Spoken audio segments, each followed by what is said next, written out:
Sabato 25 maggio 2024 siamo al Pala Ferrarin di Breganze e tra qualche minuto attaccare Mezzina, lo va a contrastare Stefano Dal Santo, ancora Mezzina, se ne va in area, la conclusione, la rete di Giovinazzo, di Federico Mura, e c'è il primo blu decretato dal signor Vischio ai danni di Stefano Dal Santo, autore di un fallo ai danni di Renato Clavel. Nel precedente c'era stata una conclusione ben parata di Giacomo Vischio che avviene in questo istante. Leber contro Verona che sventa la minaccia.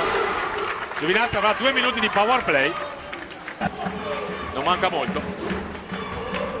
Pietro Agostini, la rete adesso invece Breganze pareggia 1-1. Tenone,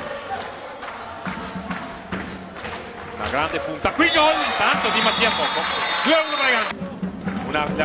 Una conclusione efficace al portiere. Qui c'è il pareggio però, 2-2. Ora Clavella, non ho opportunità Giovinazzo. Attenzione, bel gol questo, 3-2 Giovinazzo, perlomeno in parità. Paolo con la Maria, ripetute finte, la palla che entra di Giovinazzo è Federico Mura con 35 segnature stagionali. Il gol intanto di Breganze, fa Cuposito di lui, fa Cuposito, ma la meglio Clavella che va a sfidare Mattia Verona e mettere a segno il sesto gol per la formazione ospite. 5-3 per i biancoverdi.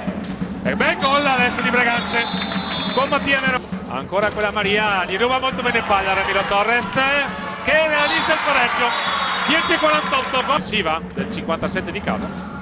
E allora gol intanto di Leber, pochissimi secondi, 6-5. Riparte Breganze, Tatarani, Dal Santo, il gol di Facuposito, 6-6.